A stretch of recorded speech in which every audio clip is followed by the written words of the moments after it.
A pleasant day, everyone. I am Ana Fe Guadalquiver, and for today's topic, we will be going to tackle about Chapter 15 of Legal Aspects in Tourism and Hospitality, entitled Tourism and Hospitality Management Education. So for the learning objectives, we have to differentiate schools abiding with laws from those that are not. Next, we have identified the requirements in the opening and operation of a tourism or hospitality management program and tourism-related technical vocational programs. Next, we have to identify the laws governing various issues in tourism and hospitality education. So the Philippines has over 300 plus schools offering tourism and hospitality management programs, regulated by the Commission on Higher Education or CHED, and the Technical Educational and Skill Development Authority or TESDA.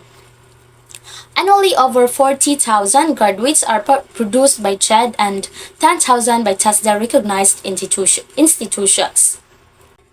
To start with, let us discuss the curriculum.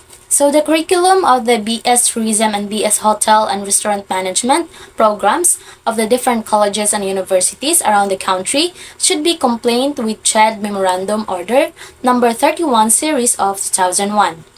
In accordance with the pertinent provisions of Republic Act Number 7722, otherwise known as the Higher Education Act of 1994, the following minimum curricular requirements for the Bachelor of Science in Hospitality Management or HM or Tourism are hereby adopted and promulgated by the Commission. So this means that all colleges and universities offering these programs must ensure that their curriculum meets the standard and requirements set by CHED. This is to ensure that the education and training provided to students in these programs are consistent and of high quality across the country. So for example, if a university is offering a Bachelor of Science in Tourism program, the courses and subjects included in their curriculum must align with the minimum requirements set by CHED in CMO number 31. So this could include core courses in tourism management, hospitality operations, tourism planning and development, and other relevant subjects. So next topic, we have school laboratories and other CHED requirements. So the grant of government recognition shall be based on full of 100% compliance with the minimum requirements prescribed by CHED in the offering of a particular program of study. So specifically in terms of faculty, library, laboratory, and administration, schools offering BS Hotel and Restaurant Management or Hospitality Management are required to have different kinds of laboratories, such as kitchen laboratory for food preparation, mock-up guest room for housekeeping, front office for simulation, mock-up restaurant and bar for food and beverage service, and a computer laboratory for computer subjects.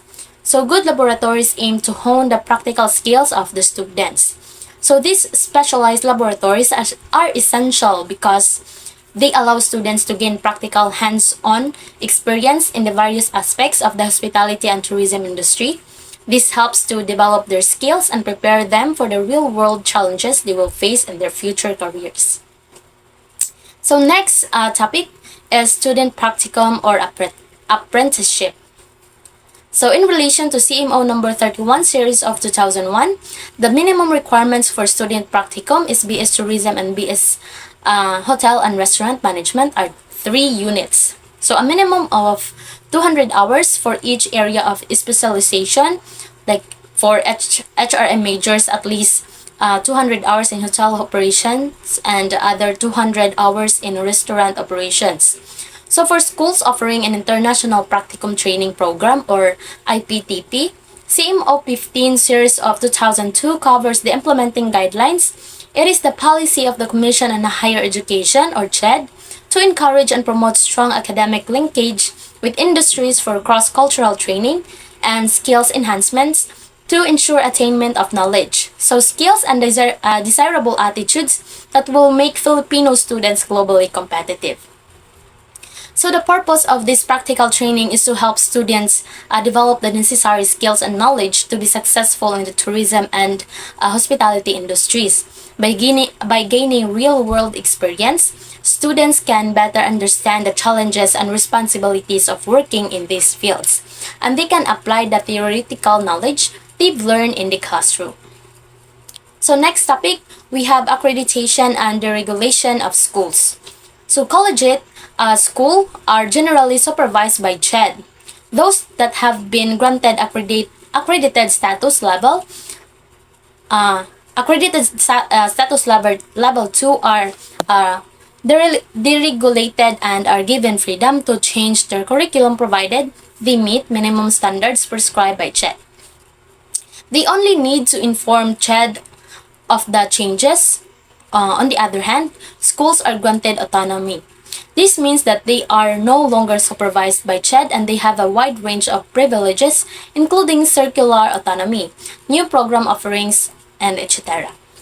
So the idea behind this system of accreditation and regulation is to give more freedom and flexibility to schools that have demonstrated a high level of quality and compliance with CHED standards. So this allows these schools to be more responsive to the needs of their students and the industry, and to innovate and improve their academic offerings more quickly. At the same time, CHED still maintains a level of oversight and control over the education system, ensuring that all schools, regardless of their accreditation status, are still meeting the minimum standards set by the government. Next, we have tuition fees. So the allowable increase in tuition and other fees in all levels should not be more than the prevailing national inflation rate. So the prevailing national inflation rate shall refer to the average annual headline inflation rate at the national level of the immediately preceding year prior to the academic year for which the intended increase shall take effect. So the idea behind this rule is to ensure that the cost of education remains affordable and accessible for students and their families. By limiting the increase in fees to the national inflation rate, the government is trying to prevent schools from raising their prices too much, which could make it difficult for some students to afford to attend. So the goal is to strike a balance between allowing schools to cover their cost and maintain the quality of their program, while also ensuring that education remains affordable and accessible to everyone who wants to pursue it. So next topic, we have sexual harassment in the academy. So Section 3 of the Anti-Sexual Harassment Act of 1997 state that sexual harassment in education or training can occur against those under the offender's care. So those interested with education when the favor is conditional on a passing grade, honors, scholarships, or an intimidating environment. We have Section 4 of RA 7877, mandates school or training establishments heads to prevent sexual harassment and provide procedures for resolution. They must formulate rules, create a committee on decorum, and conduct meeting with various stakeholders to prevent incidents. If the head is informed of such acts by the offended party and no immediate action is taken, they are solidarily liable for damages. So the law also says that the head of the school or training program has a responsibility to prevent sexual harassment from happening. They must create rules and procedures to deal with any incidents of sexual harassment. So they must also have a committee that looks into these issues and hold meetings with different groups to try to stop sexual harassment from occurring. So the goal of this law is to protect students and trainees from being sexually harassed by those in positions of power or authority over them. So it requires schools and training programs to take active steps to prevent and address sexual harassments in order to ensure a safe and respectful learning environment for everyone. Next topic, we have random drug testing for tertiary level students. So in accordance with the pertinent provisions of Republic Act No. 7722, otherwise known as the Higher Education Act of 1994, and pursuant to Section 36 of Article 3 of RA 9165, otherwise known as the Comprehensive Dangerous Drug Act of 2002, random drug testing of students in public and private tertiary or higher educational institutions will be implemented beginning 2003. So under these laws, starting in the year 2003, the government began requiring all colleges and universities to conduct random drug tests on their students. So this means that the school can randomly select students and require them to take a drug test without any specific reasons or suspicion. So the goal of the policy is to try to prevent and detect the use of illegal drugs among college and university students. So the government believes that by randomly testing students, they can identify and address any drug use issues on campuses and help keep students safe and healthy. Next topic, we have tertiary education equivalency. So in CMO 21 series of 1997, provides the policies and guidelines on the implementation of the expanded tertiary education equivalency and accreditation program, or ETAP, pursuant to Executive Order 330. The ETAP program allows people to go through a process of evaluation and assessment to demonstrate that they have the equivalent knowledge and skills as someone who has completed a college or university degree program. This can then be used to earn a degree or certificate, even if they did not formally enroll in and complete a traditional academic program. So next, the goal of this program is to make it easier for people to get recognized for the education and training they have acquired outside of the traditional school system.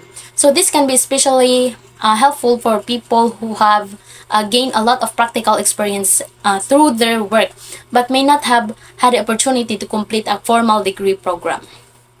So next topic, we have foreign students. So CHED memorandum have been issued regarding processing foreign students in the Philippines. So including amendments to CMO 53 Section 1997 and the establishment of an interagency committee. This includes the submission of names of liaison officers, reports on foreign students with expired visas, general procedures and rules to implement EO number 188. So the goal of these memoranda is to make the process of allowing and managing foreign students in the Philippines more organized and standardized. This helps ensures that foreign students are following the rules and the schools are properly supporting them during their studies. So in conclusion, tourism and hospitality management education plays a crucial role in preparing individuals for successful careers in the industry. By offering a combination of theoretical knowledge and practical skills, students are equipped to understand the complexities of the tourism and hospitality sectors. So this education not only enhances their understanding of customer service, marketing, and operations, but also foster critical thinking and problem-solving abilities. As the industry continues to evolve and expand, the demand for well-trained professionals in tourism and hospitality management is expected to rise. So therefore, investing in quality education in this field is essential for both individuals seeking to enter the industry and for the sustainable growth of the sector as a whole.